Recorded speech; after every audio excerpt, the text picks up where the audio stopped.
Jadi mereka yang masang di TikTok itu sistemnya itu karena bagus-bagusnya karena digarap dengan orang-orang yang Yang bayaran. memang dibayar. Saya tuh satu kali edit video Pak untuk yang profesional itu 1,5 juta. 1,5 juta. Untuk apa itu? Video apa itu? Komen profile misalnya. Itu termasuk kalau upload pas syuting itu 2,5. Maksudnya apa? Komedi profile? Company profile. Apa itu? Company profil company profile, kompro. Jadi kalau orang kan sekarang dulu kan company profile kan biasanya profil perusahaan itu kan pakai buku Pak. Udah nggak zaman, video. Jadi ketika mereka presentasi di klien mereka nggak ngomong. Video dan musiknya profesional gitu kan, kayak Bapak kan di-upload di YouTube masalah kan, harusnya minta mas saya ininya apa namanya license ya, saya punya license ya. Apa maksudnya tentang apa? Kalau Yang Bapak yang punya Bapak tadi. kata Bapak apa lagunya ada ini kan masalah kan sama apa license kan, ya memang itu karena harus license-nya tanya dulu sama yang punya license. Gitu ceritanya. Sebentar.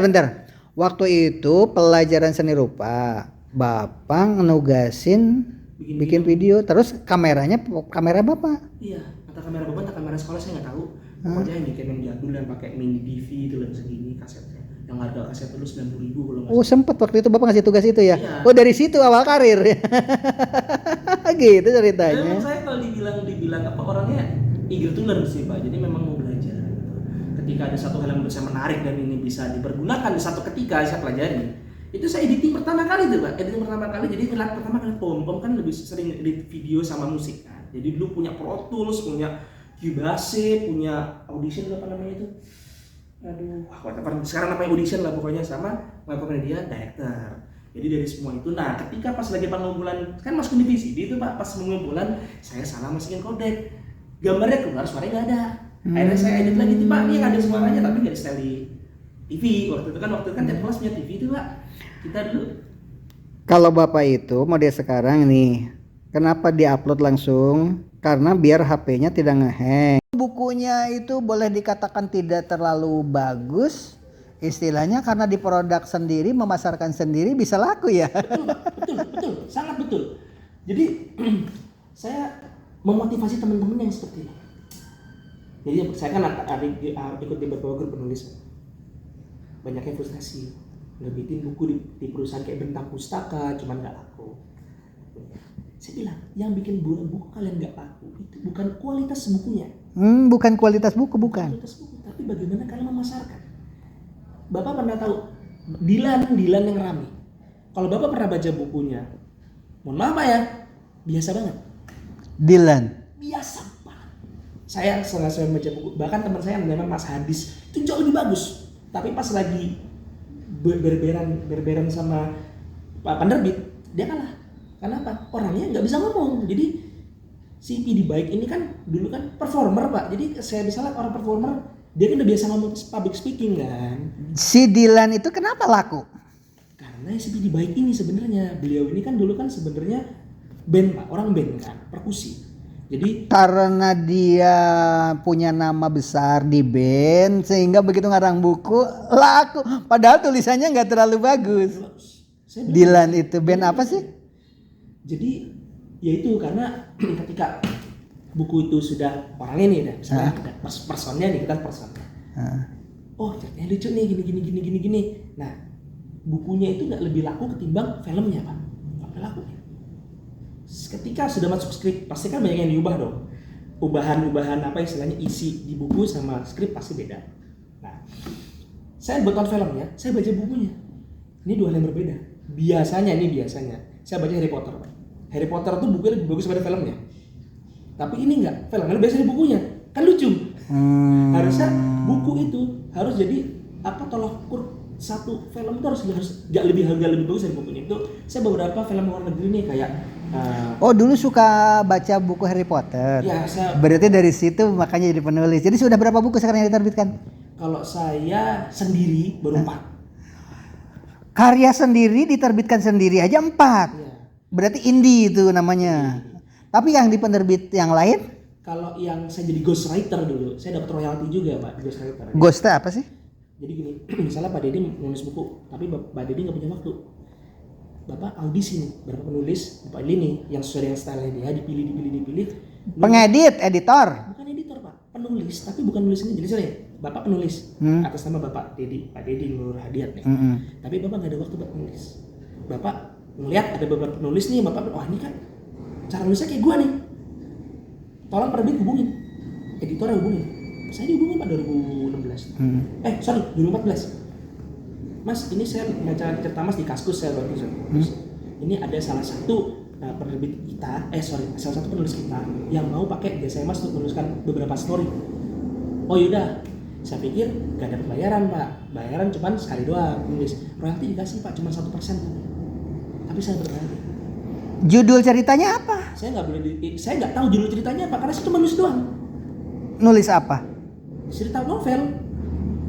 Membikin cerita novel? Gak ada judulnya, judulnya si penulis. Jadi ntar ditulisnya pun edit kasih ke editor. Ghostwriting namanya. Bapak cari ghostwriter atau ghostwriting. Jadi saya menulis untuk orang lain, tapi bukan atas nama saya yang terbitin. 10 buku Pak saya terbitin atas nama orang lain. Tapi saya royalti. Sampai pas Covid kemarin berhenti ke royalti. Itu ternyata Bapak baru tahu. Oh banyak Pak sekarang. Jadi yang nulis orang lain. Makan saya. Tapi nanti namanya nama orang. Oh berarti kalau gitu kayak Leonardo da Vinci pelukis juga, pelukis ternama itu kadang kan kursus gratis ngelukis, kasih kanvas, kasih cat minyak, dilatih, gambar, bareng-bareng orang-orang yang berbakat pada ngumpul. Setelah itu dia perbaiki, tanda tangan sama dia. Kayak gitu ya.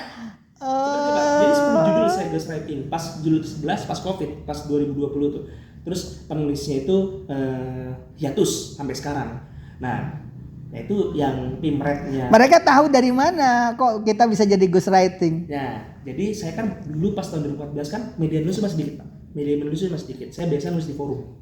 Kaskus namanya. Oh iya di Kaskus ada koran itu. Media online ya? Ya, saya tulis di situ Pak di Kaskus Pak. Orang tertarik. Katanya gini, saya baru melihat ada orang penulis yang menuliskan detail engineering. Tapi saya nggak butuh itu katanya. Saya hanya butuh bagaimana cara. Jadi kenapa mereka ingin nulis saya? Karena saya kalau nulis sesuatu Pak misalnya gitu. Kenapa sih ke engineering? Karena memang kita di dunia mobil ya? Karena saya di dunia engineering Pak. Jadi saya memang love sangat ke dunia engineering. Gara-gara apa? Ya karena kan kuliahnya IT. Kan tetap engineering lah. Tetap ada hitungan, tetap ada hal yang eksak segala macam. Jadi itu adalah salah satu poin plus saya. Cuman bukan itu yang mereka cari. Yang mereka cari gini, ketika saya menuliskan sesuatu tentang saya mengemudikan kendaraan, bukan nulis engineer ya, tapi gini, tangannya megang setir, ketika pedal gas ditekan, tubuh ini langsung dibenamkan di jok yang tersampung. Hal yang detail seperti mereka suka. Nah ada satu penulis yang suka itu, dipakai lah. Alhamdulillah Pak, itu hasil banyak Pak. Dari situ jadi ghostwriting, gara-gara menulis di Kaskus asal mulanya. Jadi kalau di total sudah berapa buku dengan yang diterbitkan 14, sendiri? Kalau yang kita bagi ke 14. 14. Tapi yang diterbitkan sendiri kemarin tuh dicetak pertama udah berapa tadi? Udah 100. 100. 3 hari habis, padahal itu 100 buku. Iya. Terbitan sendiri. Dan sendiri dan masyarakatnya di saya nggak tahu pasar di mana. Toto dikasih duit transferan nih kemarin. Oh emang yang nerbitin siapa? Ya itu teman saya tadi teman. di Sleman itu, penerbit Sleman. Jadi dia kan punya toko buku berapa. Memang zaman sekarang gini Pak. Tapi pakai nama kita di bukunya. Nama saya. Apa di buku judul apa nama kalau Bapak kan Dedi Nur Hadiat. Saya Faristama Aldrich kan. Lah kok jauh banget? Ya kan nama pena biarin aja. Nama pena. Enggak terlalu jauh. Memang biarin biar aja pada kenal. Ntar kalau saya Aditya, ntar teman-teman PTK saya, ini Mas Adit ngapain nulis saya kan gak lucu Pak. Gak lucu. Aditya ini rumahnya di Grand Wisata. Saya sebagai kepala sekolah saja tidak mampu membeli rumah semegah dan semahal itu karena miliaran ya di Grand Wisata itu. Ternyata bisnis Aditya ini luar biasa. Hanya dengan modal bisnis cara milenial tadi, ternyata dia sudah memiliki harta kekayaan yang tak terhingga dibayangkan oleh guru. Mungkin dia bisnisnya apa? Ternyata bisnisnya adalah dunia berkesenian atau seni rupa seperti yang diuraikan tadi. Guru bahasa Indonesia tidak tahu, mungkin banyak yang tidak tahu tentang ghostwriter, Begitu juga dengan guru seni rupa seperti saya, baru tahu ternyata dia itu awal karirnya adalah dari tugas mata pelajaran yang saya berikan.